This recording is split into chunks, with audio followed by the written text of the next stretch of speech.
Okay, everyone. So we're going to start with chapter 3 today, which deals with federalism. Now, I think I've said this before in this class because we have talked a little bit about federalism. We've referenced it already before. This is not the first time that you've probably heard of the phrase.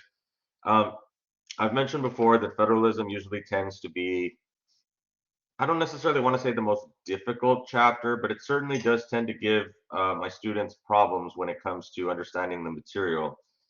And I think I've figured out the reason why that is because when it comes to some of these other chapters, like especially like civil liberties, civil rights, those are a lot more straightforward. Those are more whether it's events like in civil rights or civil liberties are more interesting concepts within the study of American government.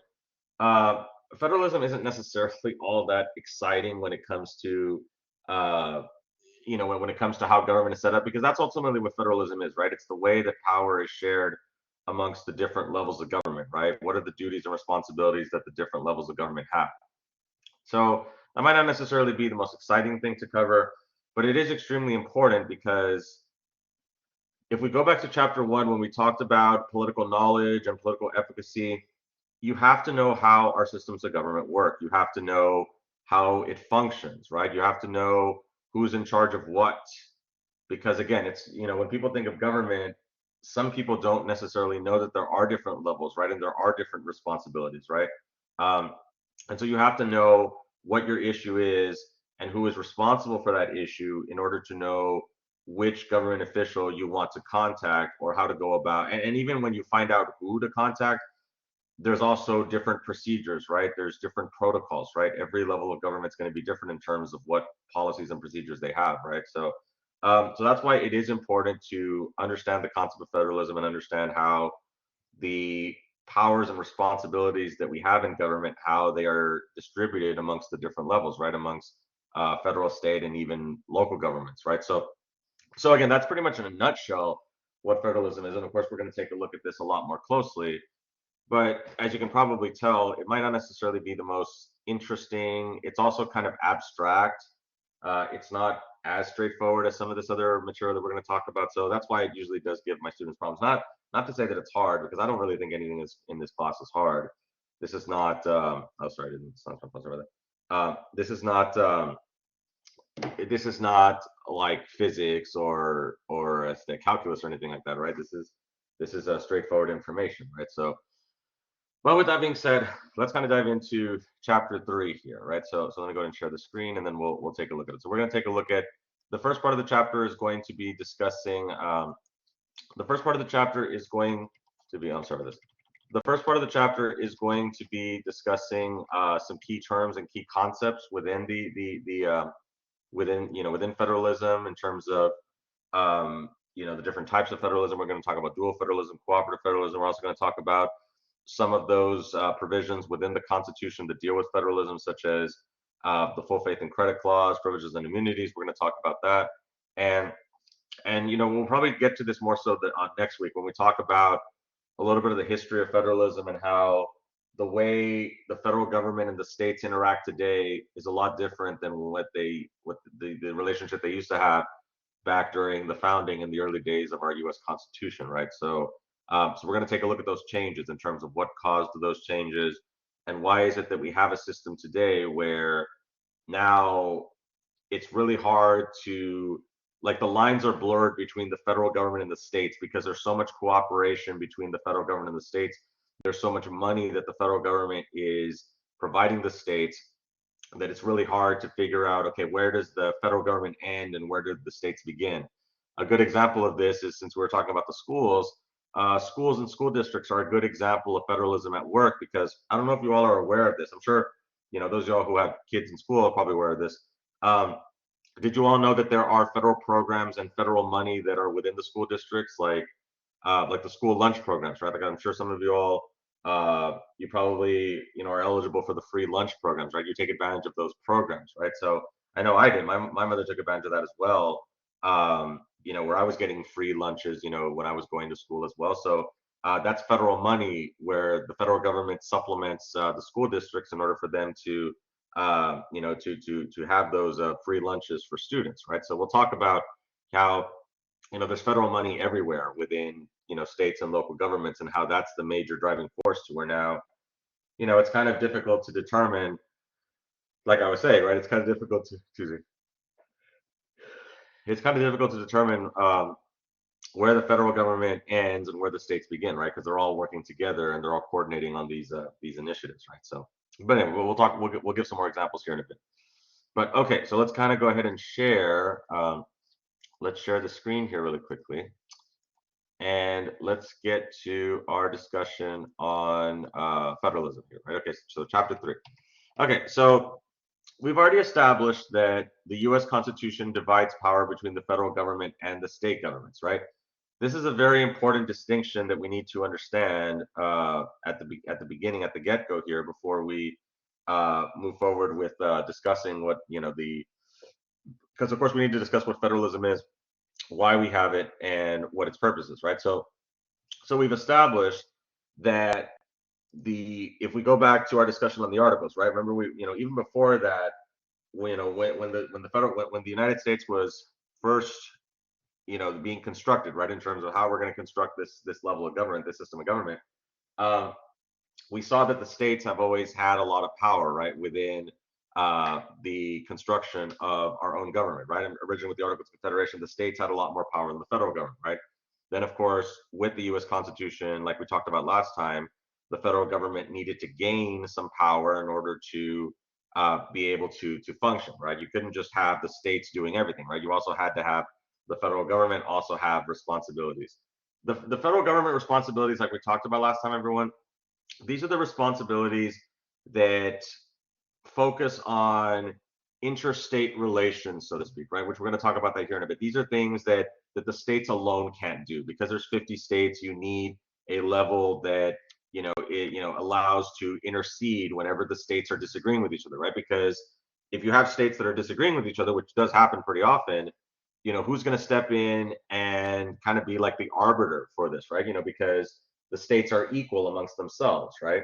So Texas and California, they're on the same level, right? So you need a level that can, provide, like I said, kind of be an arbiter for those states, right? So this whole notion of federalism, a system of government in which power is divided between a central government and regional governments, right? So this is the concept where, again, you have the federal government that has their unique duties and responsibilities, and then the states have their own unique responsibilities as well. So the overall power of government is going to be divided amongst those different levels, right? You don't just have one level of government controlling everything, which is what a unitary system is. A unitary system is a centralized government system in which lower levels of government have little power independent of the national government. So other countries, like in Europe, like France is an example of a unitary system where basically the federal government controls everything. And yes, they have states and local government, but the states and local governments cannot they really don't have any power to disagree with what the national government is doing, right? If the national government is telling the states what to do, then the states have to comply. It's not like where it is here in the United States, where the federal government does not interfere in state affairs. So let me give you an example of this. So several years ago, there was a case involving it was involving it was a young man by the name of Trayvon Martin. I don't know if you all remember this case from several years ago. He was the guy that was shot by the security officer, right, George Zimmerman, right? And supposedly there was there was a, let me see, let me check the chat really quickly. So okay, Elda says yes, you remember that? Yeah. This was I want to say probably about 10 years ago, something like that. It's insane how quickly time has gone. I remember that vividly. So the point I want to make is that Zimmerman, of course, was found to be not guilty. There was a lot of consternation. Even President Obama had some, he was president at the time. He had some comments about that.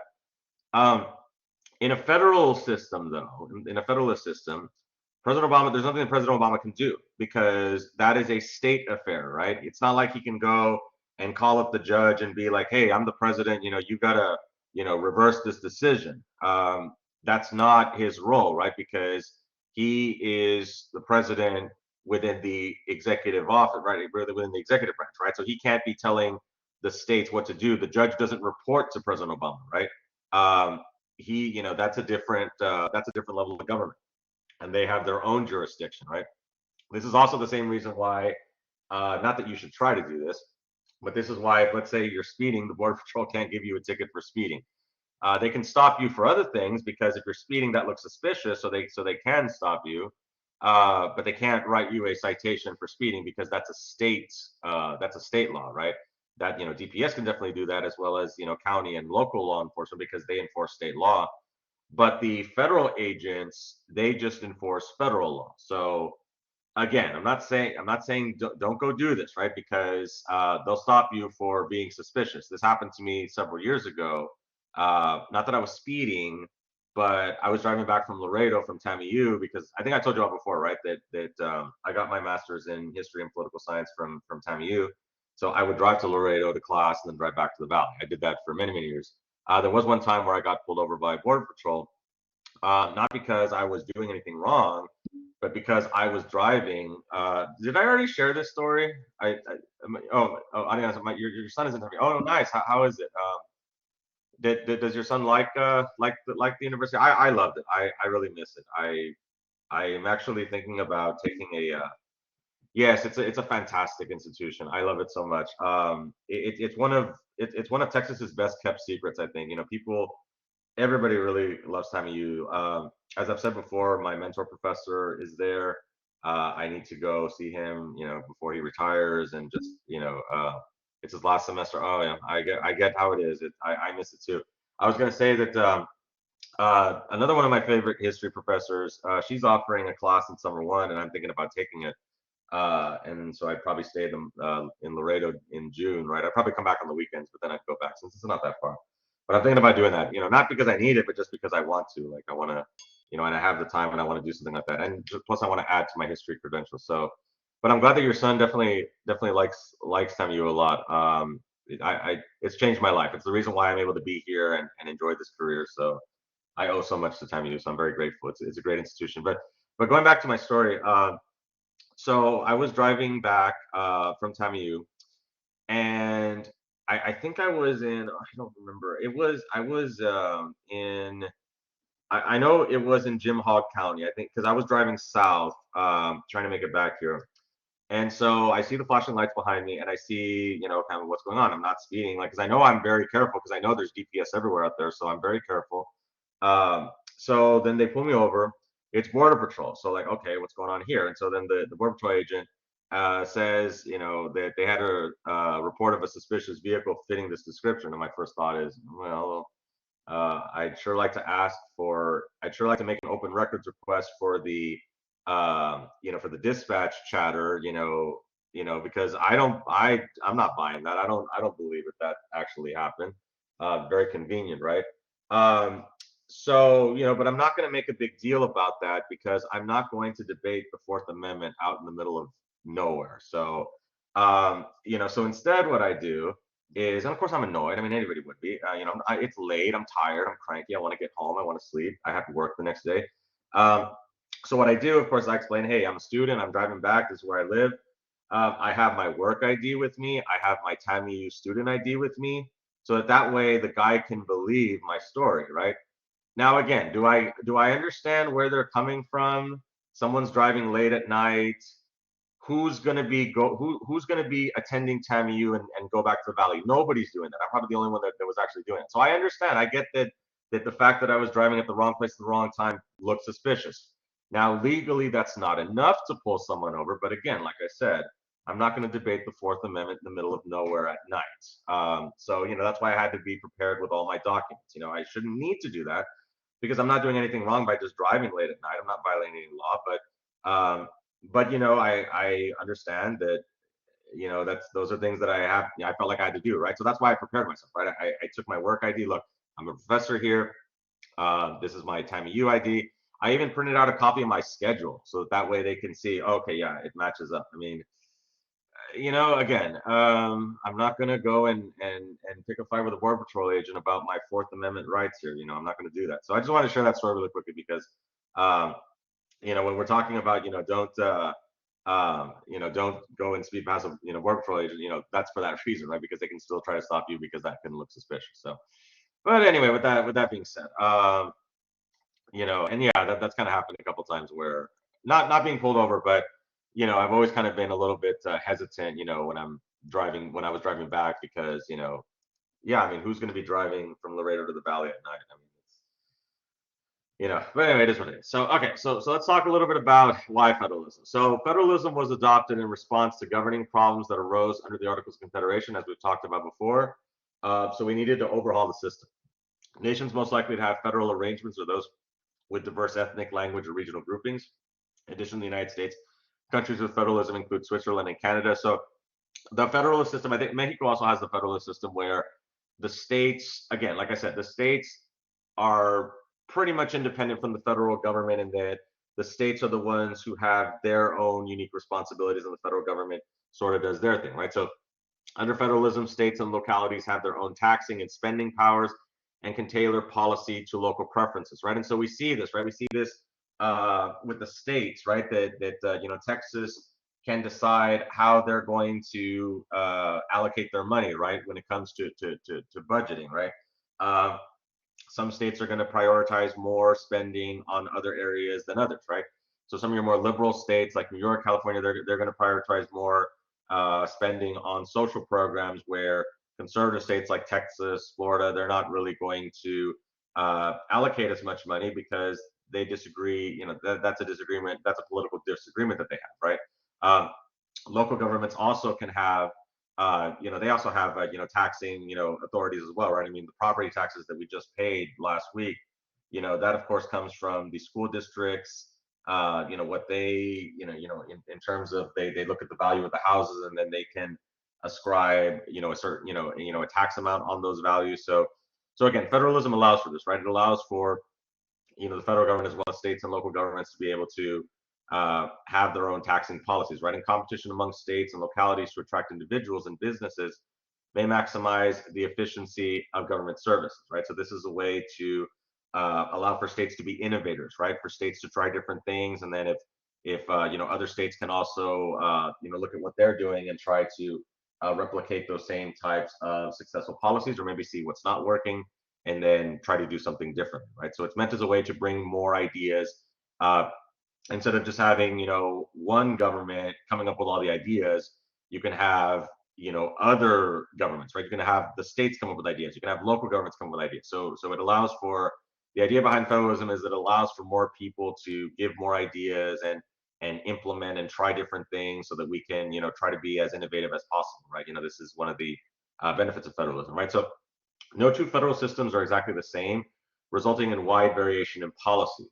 Because again, federalism here in the United States is going to look different than federalism in Canada, right? We see that, yes, they have a federalist system there, but in Canada, there tends to be more federal government oversight and more federal government control, right? The states don't quite have, I mean, they do have some independence from the federal government, but in Canada, the states don't have as much independence as the states do here in the United States, right? So again, there's different levels to the federalist system, right?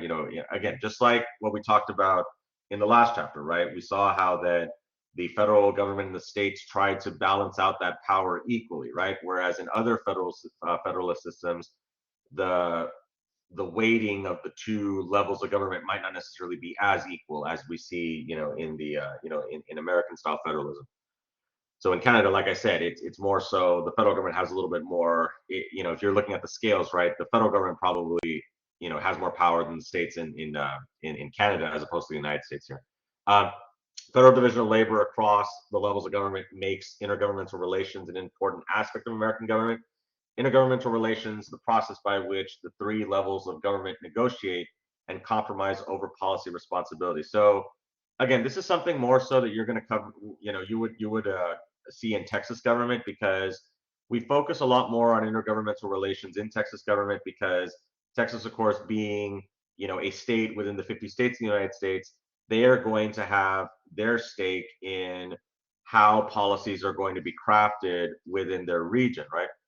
I talk a lot about in Texas government how that Texas is in a unique situation because Texas shares an international border with Mexico, right? In fact, Texas has by far the longest of the international border with Mexico, right? California, Arizona, New Mexico, they do not, their border with Mexico is nowhere near as lengthy as ours, right? So, with that being said, there's a lot of discussion about should Texas have the right and the ability to basically have a foreign policy with Mexico.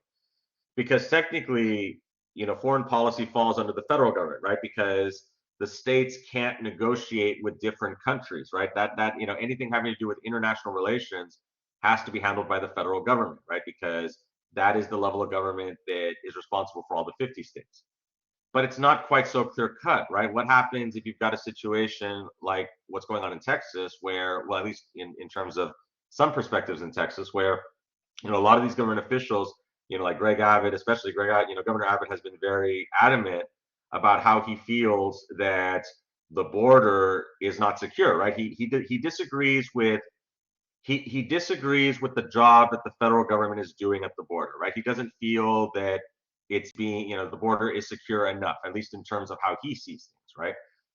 And of course, and I'm not just saying that it's just his opinion, right? Obviously, of course, he tries to supplement that with data, and he looks at events and statistics and things like that. At least that's what elected officials should be doing, right? So looking at that, he's made the determination that he doesn't feel that the border is being secured adequately, right? So what do? Does Texas have the right to do something about that if they disagree with what the federal government is doing? These are complicated constitutional questions, right?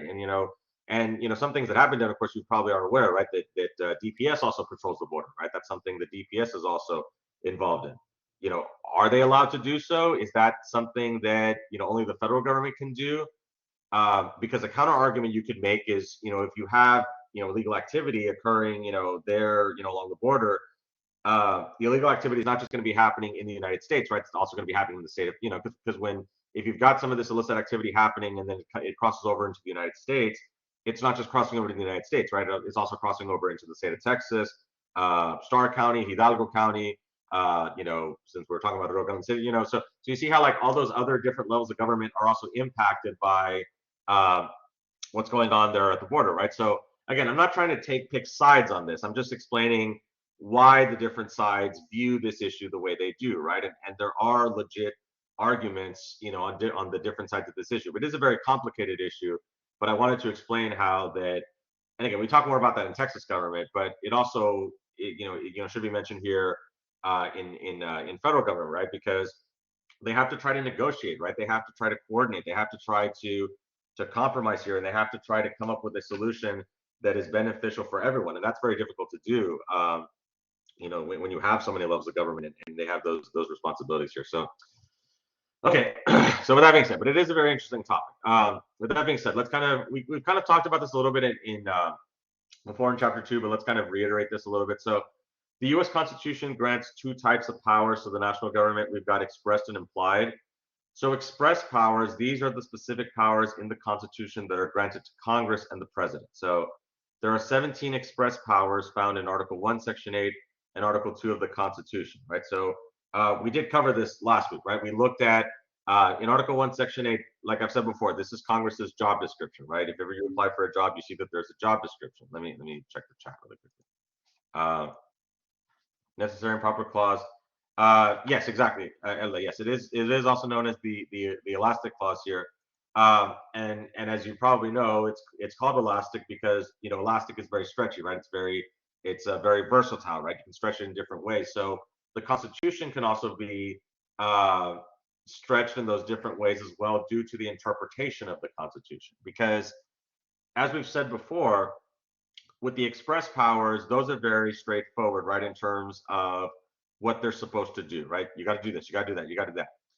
But it's not specific in terms of how to do those things, right? If we remember when we looked at the Constitution, remember I showed you all, that some of those were very short, right? The ability to, to raise an army and a navy, right? But it doesn't say how to do it, right? It doesn't give step-by-step instructions in terms of how to do that. It doesn't give step-by-step. The express powers don't give step-by-step instructions in terms of how to collect taxes, right? Or creating immigration policy. That goes to the implied powers. These powers enable Congress to make the laws that are necessary and proper to execute the powers of Congress. They derive from the necessary and proper clause in Article 1, Section 8, right? So as I was saying, right, the idea of implied powers is that it's implied that whatever is mentioned in here, Congress has the ability to make laws to accomplish these goals, right? So we mentioned about the power of taxation, the military power, the power of immigration. Doesn't say how to do it, right? That's where Congress fills in the gaps here, right? That's what Congress's job to do, is to make sure that they adhere to these requirements, right? Um, Again, like in a job description, right? I mean, sometimes they might be a little bit lengthier, but a lot of times I've seen they just list those responsibilities, right? And then once you get there, if you get hired, then you'll get trained on how to do these things, and then you go and do them, right? So that's kind of similar to what Congress does, right? Is that they pass these laws that will ensure that these Article 1, Section 8, powers are going to be adhered to, right? So again, the implied powers, it's not written down, it's not specific in the Constitution, but then Congress can go and fill in the gaps as well here, right, in terms of the laws that they pass, because Congress does have the ability to pass laws, whatever is necessary and proper to ensure that these Article 1, Section 8 powers are being adhered to. So does that all make sense in terms of the difference between express powers and implied powers? Does that make sense? Or again, I know it's a little bit theoretical, it's a little bit convoluted here, but does this make sense in terms of how these work, right? That expressed is what is written in there, and implied is how they get there, right? It's how they accomplish this, right? So does this kind of make sense to you all? Yes, makes sense. Okay, very good. Okay, let's go back and continue here. So okay, let's talk about the supremacy clause really quickly. So again, lots of terminology here at the beginning of this chapter. So Article 6 further specifies that the national laws and treaties shall be the supreme law of the land. This is known as the supremacy clause.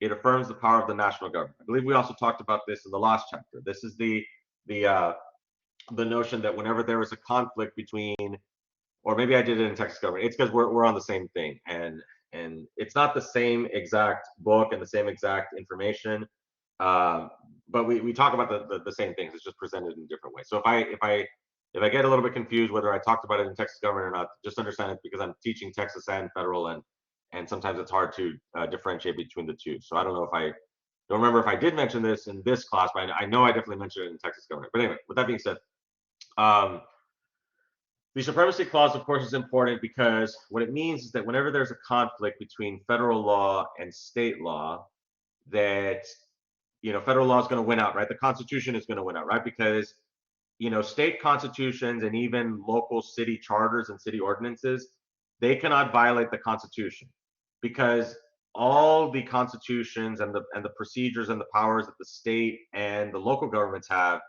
it has to ensure that it that it jives with our national constitution, right? You can't, like an example would be like, you know if some of these, like an example would be like, if let's say, not that this would actually happen, and I'm just giving a very outlandish example, but let's say, when it comes to like, things that are forbidden under the Constitution, like slavery, right? Like slavery can't be brought back because we have the 13th Amendment that abolishes slavery, right? We'll talk about this in chapter 5, right? So I know it's a very outlandish example, but what I'm trying to say is that what I'm trying to say is that because the national government within the Constitution has already mentioned that this is prohibited, or this has to happen, then states and local governments cannot, they cannot go against that, right? If there's a conflict, then the national government is going to win out, right? Because it's the Constitution of the entire 50 states, right? It's not, whereas the Texas Constitution is just the Constitution of one state. The national Constitution is the national Constitution of the 50 states here. So again, does that make sense in terms of the supremacy clause, right? Should be pretty straightforward. But states also have significant powers through the 10th Amendment. So the 10th Amendment is very important, and I know I did talk about this in Texas government, right? This is where the states are able to get, again, not that they have more power than the national government, because the national government and the states have tried to balance that power out as evenly as possible. But the states have a higher number of powers. What I'm trying to say is that the list, when you look at which I can show you all the list really quickly, if you look at the list of the responsibilities that the federal government has, and then the states and the local governments, you will see that the states have far more number of responsibilities, right? And so the 10th Amendment, which is also known as the Reserve Powers Amendment, this is a very powerful amendment here.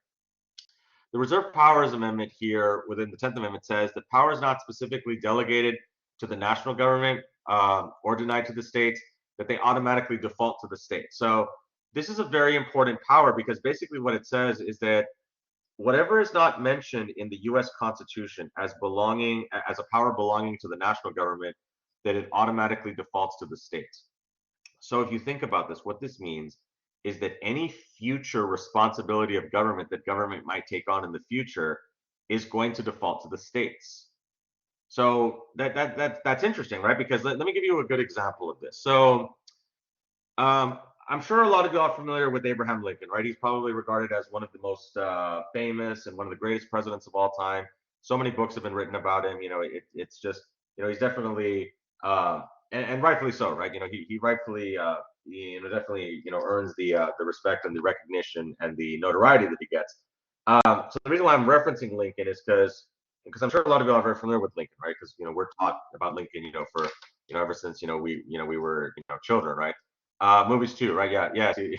Yes, that's true. I'm sorry about that. He was a vampire hunter, right? Yeah, that's. I haven't actually seen that movie. I need to watch it, but yeah, no, that's pretty cool, right? Even in like historical fiction, right? It's really really cool. But the reason why I reference Lincoln here is because I'm sure you all knew that his profession was an attorney, right? He was a lawyer, right? So he started off as a lawyer. Um, did you all know like how he became a lawyer? Like, do you all remember hearing about that or reading about that? That he taught himself, right? He basically read a bunch of law books and he became an attorney, and practicing attorney because he studied, right? He studied on his own. Now, my point to this is it possible to be an attorney now that way? Can you just read a bunch of law books and become an attorney, or does it require a little bit more than that now? I think some of you all probably know the answer to this, right? Let's see what's in the chat here really quickly. Oh, sorry, I keep doing that. Sorry about that. I think okay, it's this over here. Okay, requires more. Yeah, he obtained his. Okay, right. Yeah. So he attained his law license, right? Because he was self-taught, exactly, right? So he was able to get that license, but he didn't have to go to law school, right? He didn't have to. He didn't necessarily have to. Yes, well, right. You could take the bar exam. You could be self-taught, but you do need to still the Texas the Supreme Court of Texas is probably not going to certify you unless you have unless of course unless of course you have that law degree, right? So it because the truth of the logic is that, right, if you could read, you could do what Lincoln did, right? Because he did that before. But the point I'm trying to make is that now the states have a lot more regulation where you can't just show up and be like, look, I'm smart enough. I read all these books. I can take this test, right? It's the same thing like with me, right? I couldn't just show up to STC and just be like, look, I keep up with all this political news. I've read all these political books. Let me be a political science professor, right? Yes, exactly. So the point, because there wasn't regulation back then. Let's see, Ella, like the issue of nurses in Florida. Oh, what is that issue?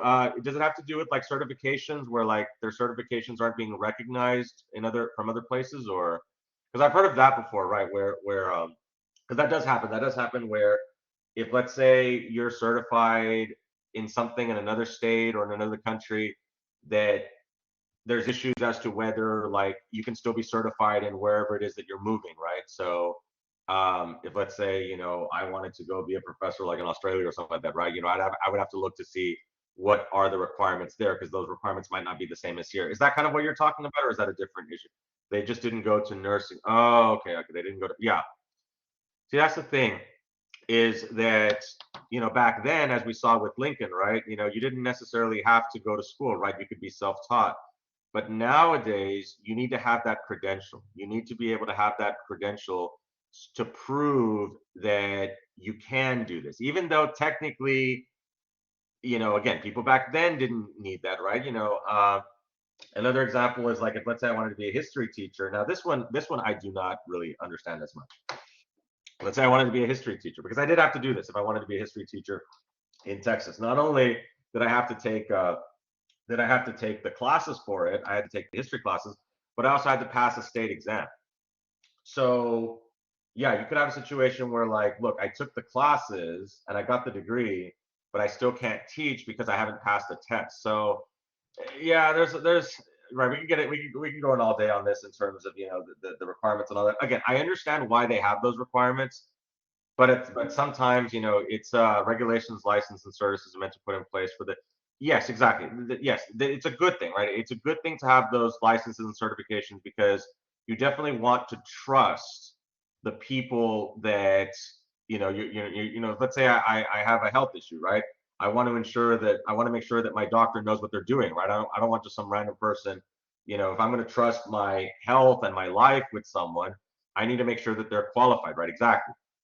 The question of though, of course, is right. The question I guess is are we having those certifications and those records and those licenses, is it meant for what you're saying, the protection of citizens, or does it kind of go a little bit overboard? And again, I'm not saying one way or another. I'm just saying that sometimes these are questions that people have about, you know, if I, in order, like, let's say to be a teacher, right? Because not everything, of course, is as high stakes as maybe like being like a doctor, right? Because some people might feel like maybe there's too many certifications for just being a teacher, right? Especially when there's a teacher shortage. So, but again, I'm not trying to pick a side here. I'm not trying to say whether it's right or wrong. Because regulations and the certifications are good, and pretty much it's gotten to the point where almost every major profession is going to require some sort of license or certification, right? It's gotten to that point. So, but I guess the question is, does the job really necessitate like so many of these certifications, right? I think that's the question a lot of people have, right? But again, it's definitely something that is an interesting discussion. But yes, you're exactly right in that the certifications and the protections are there for the protection of the people so that they can trust the services and the help that they're going to get. So I guess going back to why I started this is because back then there was no regulation, right? So nowadays, of course, you're going to have a lot more of those requirements now in order to the teacher certification to me is questionable because the schools follow the well, right, exactly, because the teachers do have to follow the TEKS and the curriculum set. So right, it's a question of is is that do we really need for them to? So I guess if I could just kind of put it into just simpler words, right? Do the teachers really need to take a test to show that they can teach if they already have the credentials? I guess that's kind of where we're looking at. So for doctors, right, they probably would need more of those certifications because their work is a little more high stakes. But yeah, it's kind of it's an interesting situation. So, but again, that we could definitely talk all day about that. But yes, but the point I wanted to make is that nowadays you definitely do need those certifications, right? And so what I wanted to show you all really quickly, let me show you all the list here, and then we'll reference this list again here. So I wanted to show this to you all really quickly. So again, this is the specialization of governmental functions in the traditional system, which we'll talk about what the traditional system is here later on. But look at how within federalism, see how the states have a lot more responsibilities than the federal government and local governments did. Um, and this still applies to today, right? Where states have the majority of these responsibilities, like when it comes to the occupations and professions laws. That's what we were talking about just right now, right? They also handle the different types of laws, like the criminal law, the civil law. They also handle elections. We'll talk about this in chapter 10, campaigns and elections, as well as the voting chapter. Chapter 8, we'll also talk about how that states and local governments, the counties are responsible for administering the elections, right? But look at all these types of laws, right? I mean, these are all handled by the states because education also as well, because none of this is mentioned within the Constitution. That's why the states have so many of these powers, because none of this is mentioned. These are the things that are mentioned in the Constitution, um, but none of this is really mentioned. So this is belonging to the state governments, and then for local governments, again, this is like your public works, your water, your garbage collection, zoning, and ordinances as well. Adoption. I'm sorry, of state laws to local conditions. So this would be like the school districts, where the school districts, of course, are interesting, right? Because the school districts are they're considered special districts, right? So they're considered examples of local government, but they do have state oversight, right? Like the states can tell the school districts what to do. Not for everything. That's why we have a board that will decide on certain policies, right? Like, you know, the board will decide on routine policies, policies that aren't really all that consequential. Like I know some school districts they mandate dress codes for students, other ones don't. That's left up to the board to decide, right? That's a local decision, because in the grand scheme of things, that's not really that important to the state. But what is important to the state is the testing, right? The school board can't tell TEA, you know what, we're not going to do state testing. We don't agree with it. We feel that it's too much. We're going to opt out of state testing. Let me see. Where's the comments here? Is that why during COVID some?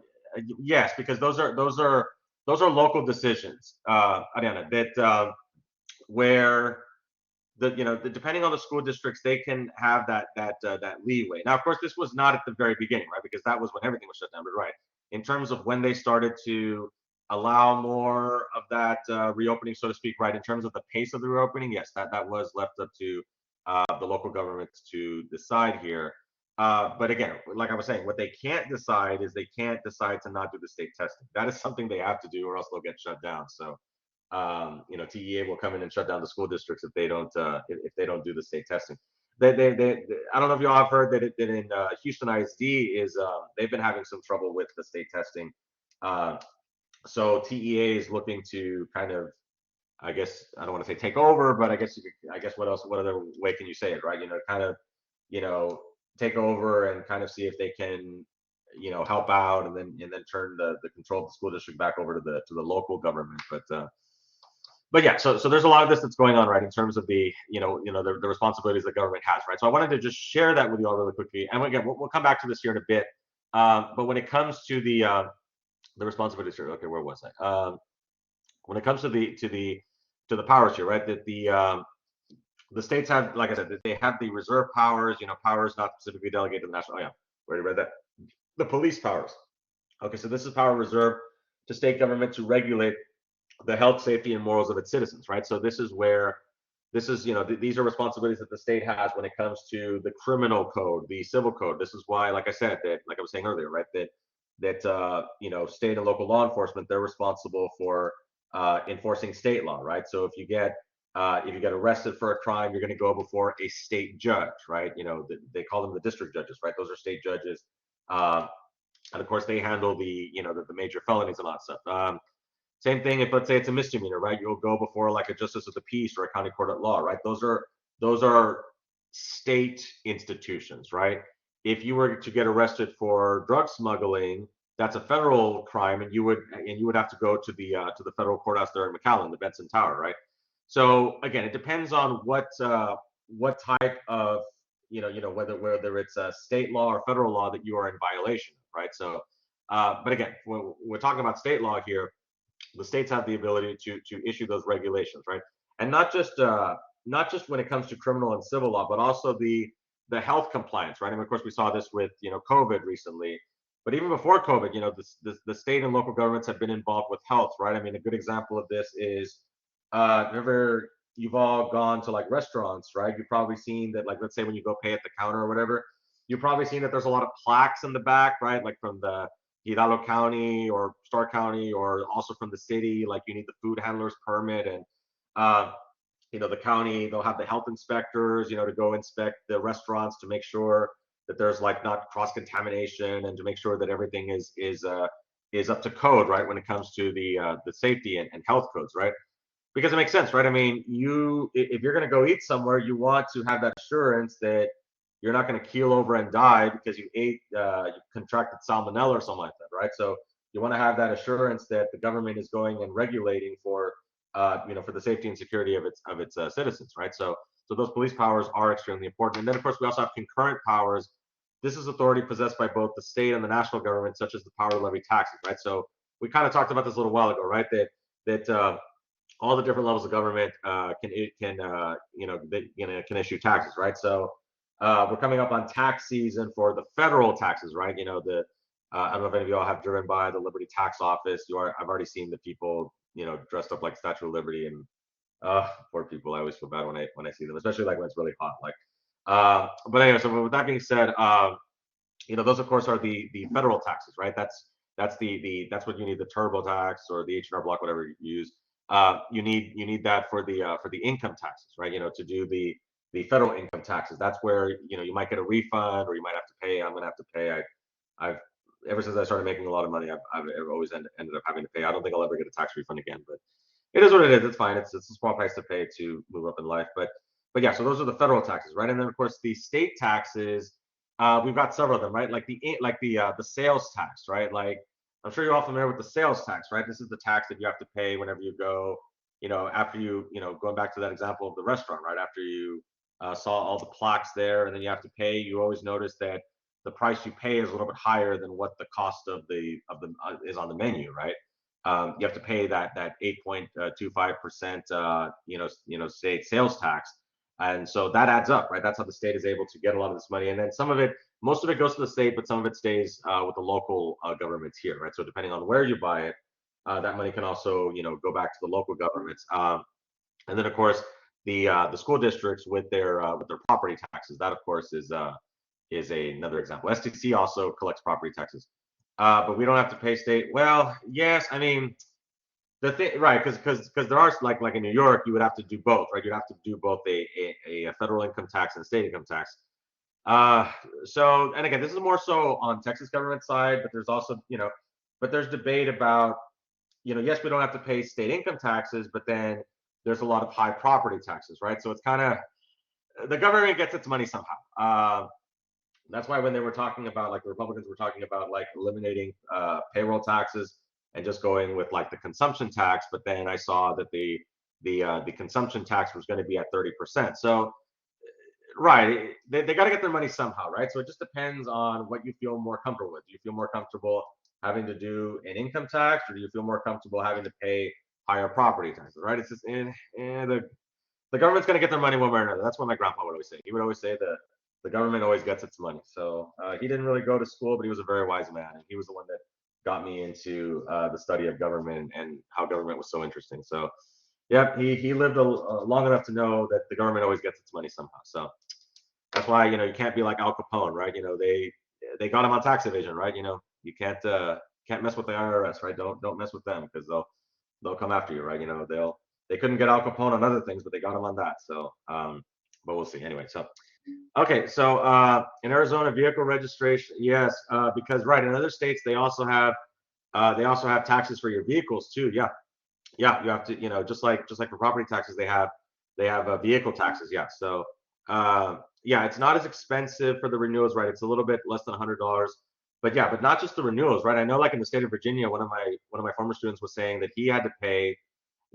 Basically they have property taxes for vehicles, so you also have to pay taxes for for the number of vehicles that you have. So, but it is what it is. It is what it is. We could definitely talk about taxes and all the different types of taxes and how to go about taxes. But again, it's just the government. Again, as I can sum it up, the government's going to get their money somehow, some way, somehow. The government's going to get their money. They always do. So, okay. So with that being said, everyone, let's go to an end for today because I know it's already going to be time. So glad we had a good discussion on taxes and all this stuff. So we're gonna continue next week. So we'll try to finish up the chapter next week, and then we'll get to chapter 4 after that. So yeah, these yeah. So we'll see how it goes anyway. But anyway, so y'all take care, be safe, and oh, hello, yeah, hi, hello, hi. That's very, very cool. Um, but anyway, so anything else that you all need before we go for today? Anything else? Anything else? Nothing else? Okay, sounds good, everyone. Okay, well, we'll see you all later. Have a good weekend. Be safe, and y'all take care. I think the chapter 2 quiz is still due, right? So please make sure that y'all can complete that. Okay. All right, everyone. Okay, sounds good. We'll. Oh, it was yesterday. Oh, okay. Oh shoot. Does anyone still need time for that? Because I can extend it a little bit if you all needed time. Because I know I was supposed to make it due for today. I'm very sorry about that. If anybody needs extra time, please let me know. Okay, I can extend it. In fact, I'll just do it right now. Let me go ahead and extend it right now, and then that way, maybe if you all want to take it again, you all can do that. Let me go ahead and extend it. So let me do that right now. Uh, let me just hold on. Let me